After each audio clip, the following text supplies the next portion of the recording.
안녕하십니까. 오늘은 제가 소세포폐암을 치료했고 완전 관해가 됐다는 말씀을 앞서 영상에서 말씀드렸는데, 제가 소세포폐암을 그 완전 관해까지 치료받는 동안의 그 타임라인을 한번 오늘 좀 말씀드리려고 합니다.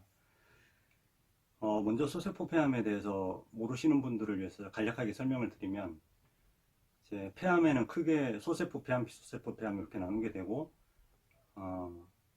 비소세포암은 1기, 2기, 3기, 4기 이렇게 얘기를 하지만, 소세포폐암은 제한기, 확장기 이렇게 나눠지게 됩니다. 저 같은 경우에는 제한기였습니다. 소세포폐암 제한기. 그래서 좌측 폐에 한 6cm 정도의 종양이 있었고, 그 다음에 종격동하고 우측 쇄골 부위까지 전이가 있었습니다. 그래가지고 수술은 할 수가 없었고요. 그래서 항암 치료를 시작하면서 방사선 치료를 같이 시작했습니다. 그렇게 해서 치료를 했고, 근데 소세포폐암은 그 같은 폐암이라도 비소세포폐암에 비해서 좀 악성도가 높고 진행이 좀 빠릅니다. 그래서 흔히들 뭐 날아다닌다 표현을 하는데, 이 진단 당시에 이미 타장기나 뼈, 뇌 이런 데로 전이되는 경우도 상당히 흔하고요. 그 다음에 항암 치료 중에도 막 딴 데로 전이가 되는 그런 양상도 있고, 아주 상당히 좀 악질적인 암이죠. 그래서 초기에 조금 빠른 대응이 필요하고 그런 특징이 있습니다. 그 국가암정보센터에 따르면 소세포폐암의 5년 생존율은 약 6% 남짓밖에 안 됩니다. 어마어마하게 좀 낮은 수치죠. 그래서 사실 진단받으시는 분들 입장에서는 상당히 하늘이 무너지는 것 같고, 많이 심적으로 많이 힘들고 그렇게 되는 거죠. 저도 그랬었습니다. 근데 이제 치료를 받고 관해가 되고 하니까 좀 용기도 생기고 희망도 생기고 합니다. 그래서 제가 이제 관해까지 치료받은 이 타임라인, 무슨 약을 몇 미리 썼고 어떻게 치료했고 이런 거를 간략하게 이제 소개를 드리는데, 보시고 용기를 잃지 마시고, 저희가 뭐 특별한 사람은 아니니까요. 누구든지 저처럼 이제 치료될 수 있다는 그런 희망을 한번 가져보시길 바랍니다. 이미지 PET하고 CT를 진단시와 이제 관해시 이렇게 해서 비포 앤 애프터로 보면서 설명을 좀 드리겠습니다. 네, 이제 CT와 PET 이미지 비포 앤 애프터를 한번 좀 보시겠습니다. 이게 지금 3월 8일 날 촬영한 CT고요. 진단 당시에 찍은 최초 CT죠. 보시면은 이렇게 노란 화살표로 이렇게 표시를 해놨는데, 이렇게 보이는 부분이 지금 다 암세포입니다. 전이된 부분을 표시하고 있고요. 여러 군데 이렇게 막 있죠. 그 다음에 이렇게 좌측 폐 기관지로 내려오면서 이렇게 약간 이상한 모양이 생기고, 여기저기 암세포가 있고, 이게 이제 주종양이 되겠습니다. 거의 가로 세로 크기가 거의 한 6cm가 넘는 6cm 정도 되는 아주 거대한 종양이고요. 요거를 페트 상으로 이제 보시면은,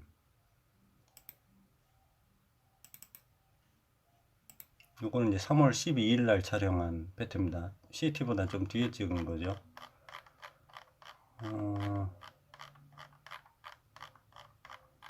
보시면 여기서 이 이미지에서는 황금색으로 이렇게 암세포가 표시가 됩니다. 보시면 심장 주위, 식도 주위와 이렇게 좌측 기관지 쪽으로 쭉 따라 내려오면서 이렇게 있다가 이렇게 큰 종양이 이렇게 보이게 됩니다. 상당히 지금 봐도 좀 크네요, 정말. 이렇게 있고,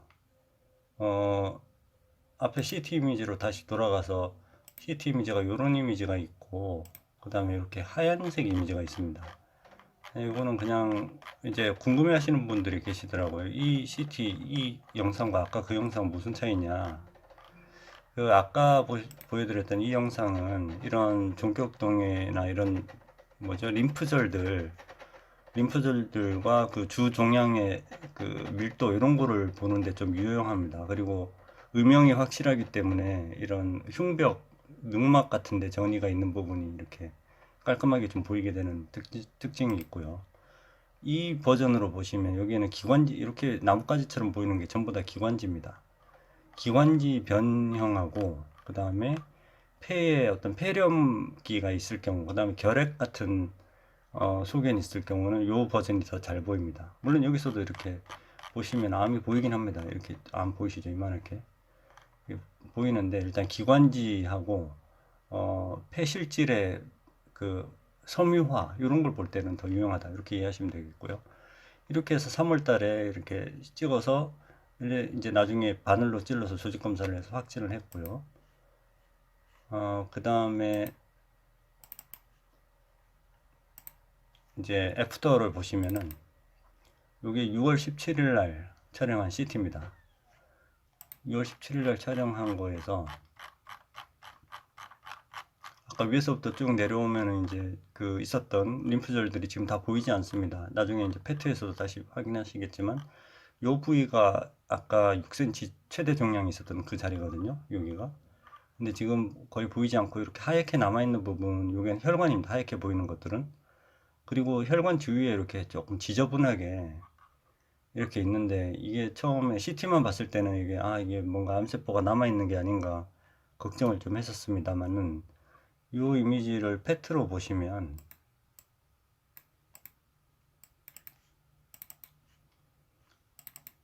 이건 6월 20일 날 촬영한 페트입니다. CT 다음으로 여기서도 이 황금색으로 보이게 되죠. 보시면은 종격동에 아까 황금색으로 빛나던 부분들이 전부 보이지 않고요. 이 부분입니다. 뭐냐, 아까 그 암이 6cm 종양이 있었던 자리가 여기인데, 여기서 이렇게 지저분하게 그 흔적이 남아 있는데, 이게 이제 판독 의사 말은 그 방사선 치료에 의한 섬유화하고 약간의 염증 찌끄러기들 이렇게 남아 있는 거라고 하고, 암세포라면 이게 황금색으로 빛나야 되는데 보이지 않는다고 해서 이제 안도를 했던 기억이 납니다. 여기에 보시면 약간 불그스름하게 이렇게 변한 부분이 있는데, 이게 뭔지 궁금해 하시는 분들을 위해 설명을 드리면, 이게 방사선 폐렴이라고 하는 겁니다. 방사선 치료를 받다 보니까 이쪽을 통해서 집중적으로 조사가 됐다는 의미이기도 한데, 이게 폐 실질이 이제 방사선에 노출돼서 이렇게 약간 변형이 온 겁니다. 이거는 이제 종양하고는 좀 무관하고요. 요 방사선 폐렴을 참고로 그냥 보여드리면, 이 이미지에서 보시면 좀 더 잘 보이는데, 갑자기 PC가 약간 기관지 보는 그 버전이죠.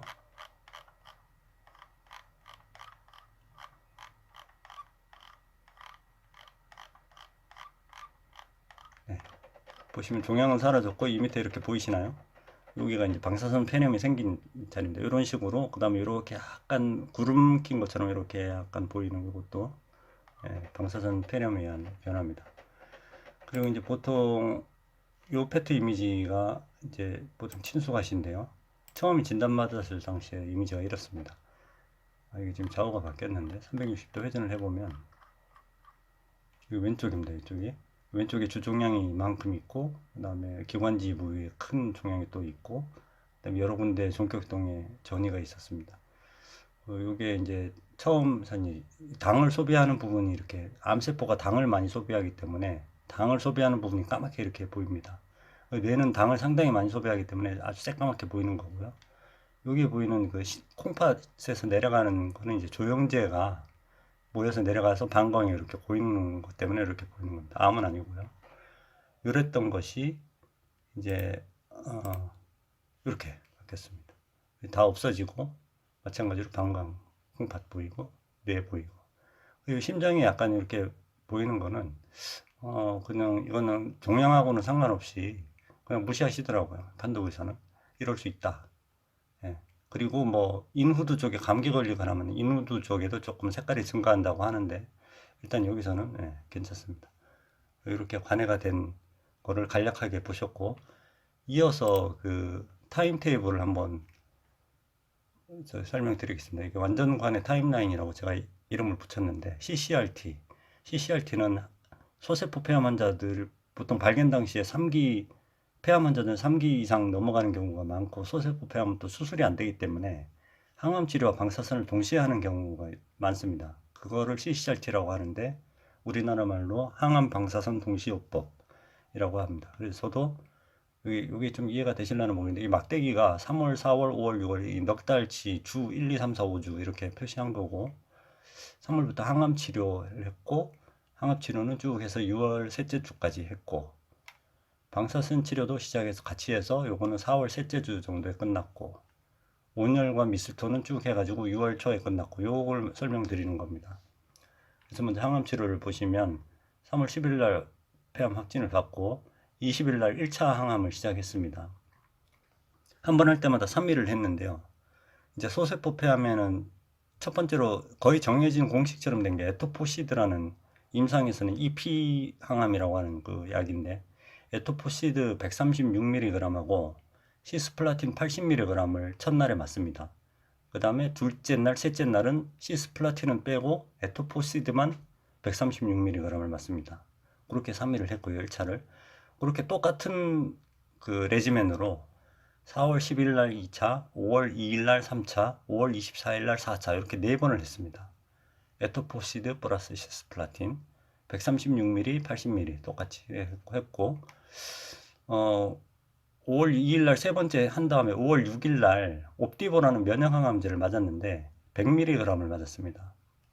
옵디보는 표준 용량이 몸무게 1kg당 3mg입니다. 그래서 60kg 남자 기준으로 180mg을 맞아야 됩니다. 제가 63kg, 4kg 정도 됐기 때문에 저도 180에서 190mg를 맞았어야지 표준 용량인데, 이 주치의는 이제 이 기존의 소세포폐암 에토포시드를 하고 있었기 때문에 줄여서 맞자. 그래서 60%로 지금 낮춘 겁니다. 100mg은. 이렇게 하면 이제 옵디보 기능은 살리면서 이제 심각한 그 폐렴 같은 옵디보의 부작용은 좀 피하면서 이렇게 좀 현명하게 대처를 한 거죠. 그래서 5월 6일 날 1차 옵디보를 하고 5월 21일 날 2차 옵디보를 한 다음에 3일 뒤에 5월 24일 날 또 에토포시드를 했고, 그 다음에 지나서 6월 3일 날 3차 옵디보를 했습니다. 그리고 3차 옵디보를 한 다음에 아까 보셨듯이 그 CT와 페트를 6월 아까 8일이었나요? 13일이었나요? 그때 찍어서 17일 날 완전관해 판독으로 확인을 한 겁니다. 이렇게 항암을 했고, 방사선 치료는 3월 20일 날 시작을 했습니다. 1차 항암하면서 동시에 같이 시작을 했고 4월 19일까지 총 23회를 했습니다. 그래서 세기는 60그레이라고, 여기 60GY라고 적힌 게 방사선 세기인데요. 60그레이에 24, 이게 횟수로 얘기하는, 이건 제가 잘 모르겠습니다. 60그레이를 했고 장비는 선형가속기를 했습니다. 이렇게 항암 방사선을 동시에 했고, 이제 여기에 추가로 제가 한 게 온열과 미슬토라는 건데, 온열은 고주파 온열 그 요법이라고 아시죠? 들어보신 분 많으실 텐데, 그거를 했고, 미슬토 이제 자가면역 주사, 암노바 주사라고도 하죠. 요거를 주 3회 월수금 계속 온열 미슬토를 같이 했습니다. 그래서 3월 20일부터 6월 초까지 쭉 했고, 6월 초에 이제 관해 판정을 받고 퇴원을 한 다음에는 제가 이제 에토포시드는 끝났기 때문에 옵디본만 이제 3주마다 맞았습니다. 입원을 일주일씩 해서 그 일주일 입원할 때 월수금 또 3번을 했습니다. 온열을. 그래서 이제 6월달 이후에는 온열을 3주마다 3번 한 거죠. 하고 미술토는 집에 퇴원약으로 자가주사, 당뇨 환자분들과 인슐린 맞듯이 배에다가 제가 자가주사로 계속 했었습니다. 이렇게 간단하게 소세포폐암의 그 제가 이제 완전관의 타임라인을 이제 보여드렸습니다. 네, 이렇게 그 비포 앤 애프터 이미지를 보시고 그 다음에 타임라인 도표를 이제 보면서 제가 설명을 좀 드렸고요. 거기에서 이제 말씀 못 드린 게 고압산소요법이라고 있습니다. 그게 그 항암 방사선 하면서 제가 한 10번 정도, 주 2회 정도씩 해서 10번 정도 받았는데, 그게 무슨 치료냐면은 그 연탄가스 중독되면은 산소통에 이렇게 환자를 넣거든요. 그런 치료하고 똑같은 겁니다. 그래서 보통 1기압이 정상 기압이라고 치면 1.5에서 2기압을 줘가지고 약간 비행기 탈 때 귀 먹먹해지듯이 그런 느낌으로 한 1시간 40분, 50분 이렇게 누워 있는 건데, 그게 제가 그 왜 받았냐면은 그 방사선 치료를 하면은 이 점막이 식도가 많이 손상이 되거든요. 그래서 그런 거 부작용을 조금 줄여줄 수 있다. 막지는 못하지만. 그래가지고 제가 방사선 치료할 때 그걸 한 10번 정도 받은 게 있습니다. 그거는 이제 방사선 치료 끝나면서는 그 치료도 같이 마쳤고요. 종료를 했고, 그 뒤로는 받지는 않았습니다. 그 외에 이제 또, 치료는 따로 받은 건 없고요. 이제 방사선 식도염은 그 항암 폐암 환자분들은 방사선 그 치료를 받으면 폐가 이제 노출이 되면서 동시에 식도도 같이 노출이 되다 보니까 식도염이 생깁니다. 그래서 보통 이제 항암 치료가 힘들다고 하는 게 이게 체력이 떨어지면서 막 구역질도 나고 그다음에 식욕도 없어지고 입맛도 없고 이래가지고 힘이 든데 거기에 동시에 방사선 치료를 해서 식도염까지 생기니까 이 항암 치료 때문에 뭘 잘 먹어라 그래가지고 더 먹고 싶지만 이 먹을 수가 없는 거죠. 식도염 때문에. 이거는 아마 경험해 보신 분은 크게 공감을 하실 내용인데 이 정말 음식을 삼킬 수가 없습니다. 이 그 구충제로 유명한 조 티펜스 씨 같은 경우에는 그 자기 무슨 인터뷰 영상에서 방사선 치료 때문에 자기 식도가 베이컨이 됐다고까지 표현하시던데 진짜로 약간 그 방사선 때문에 점막층이 약간 화상을 입듯이 그런 상태가 되는 것 같아요. 근데 그것 때문에 염증도 생겨서 막 열도 나고 그래서 도저히 먹을 수가 없어가지고 그 유케어라고 캔으로 이렇게 따서 먹는 환자 영양식이 있습니다. 그거를 거의 매일 먹었던 것 같습니다. 저는 그 치료 기간 내내. 그래서 막 문병원의 친구들이 박스채로 막 사다 주기로 하고 주기도 하고 그랬습니다. 그래서 유케어를 거의 매일 먹었고요. 그거를 먹었는데도 살이 막 5kg, 10kg 툭툭툭 빠지니까 이제 나중에는 안 되겠다 싶어서 그 위너프 펠이라고 우유주사라고 하는 거 있죠. 4리터짜리 큰 수액이 있습니다. 영양 보충제죠. 그거를 한 번 맞았는데 저는 그거는 좀 안 맞는지 별로 탐탁지 않더라고요. 느낌도 별로 좋지 않고요. 그래서 이제 그렇게 하다가 그래 살이 이제 도저히 빠지고 체력이 비실비실해지고 하루 종일 막 침대에 누워있게 되고 이렇게 하다 보니까 그 집사람이 뭐 독일에서 이렇게 한 효소 주스인가? 그거를 어디 가져와가지고 먹었는데 그거를 먹으니까 이제 허기가 안 지고 체력이 조금 좀 살아나는 그게 있었습니다. 그래서 그거를 아침 저녁으로 이제 먹었는데 그건 이제 지금까지도 먹고 있는데 그거 먹었고요. 그 다음에 또 뭘 했냐면은 그게 다네요. 그리고 이제 많이 비타민C 고용량 그거 많이 하시는데 저는 개인적으로 좀 안 좋은 기억이 있어가지고 비타민C 고용량 주사는 맞지 않았습니다. 그리고 제 주치의도 그걸 별로 좋아하지 않았고요. 항암 방사선 할 때 고용량 비타민C 맞는 거를 좀 꺼려하는 타입이었습니다. 그게 항암 방사선 하면은 그 항암 효과가 이제 그 아주 강한 아니죠. 산화작용을 통해서 그걸 암을 이제 억제하는 건데 비타민 C는 항산화제다 보니까 이 효과를 반감시킨다 그래가지고 이거는 이제 이거 관련된 논문도 있다고 들었는데 제가 직접 보지는 못했고요. 좀 근거가 있는 얘기입니다. 그래서 주치의도 반대했고 저도 탐탁지 않고 그래서 고용량 비타민 C는 하지 않았습니다. 그 외에는 뭐 크게 다른 치료는 안 했고요. 그래서 아까 표에서 보셨다시피 표준항암, 면역항암 나중에 이제 섞어서 했고 방사선 치료했고 온열치료, 미술토 주사했고 그 다음에 뭐 먹은 거는 뭐 뉴케어라든지 효소라든지 이런 것 좀 먹었고 그게 답니다. 그리고 최대한 걸었습니다. 운동을 병원에서는 계속 막 뺑뺑 돌고 그렇게 해서 운동을 했고 비타민 C, 그 D 주사도 제가 3개월 그 전에도 계속 3개월마다 맞았거든요. 계속 비타민 D가 20 얼마로 계속 나오는 겁니다. 그래서 주사를 맞으면 50 얼마까지 오르고 또 3개월 지나면 또 맞고 그래서 또 50 얼마 오르고 이렇게 했습니다. 근데 지금은 그게 한 관해 판정 6월 달에 받고 한 8월 달인가? 까지는 비타민 D를 맞았는데 그 뒤로는 맞지 않았습니다. 계속 안 맞아도 50 이상이 유지가 되더라고요. 이상하게. 그런 게 있었고요. 그렇습니다. 일단은 제가 그 치료를 한번 받아보니까 항암 방사선 특히 소세포 폐암 환우분들 소세포 폐암뿐만이 아니라 폐암 환우분들은 이 방사선 치료를 받으면 식도염 때문에 못 먹고 그런 게 이제 좀 심해지는데 악착같이 드셔야 됩니다. 진짜로 악착같이. 정말 뭐 막말로 이렇게 콧줄을 꽂아서라도 드셔서 체력을 보존하고 운동을 하고 그렇게 해야지 면역력을 좀 최대한 이제 살리면서 가는 건데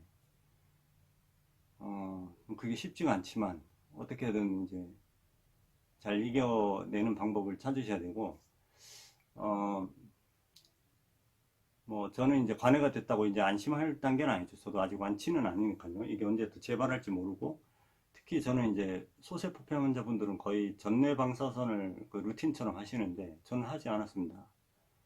뇌 MRI 상으로도 깨끗했고 아직은요.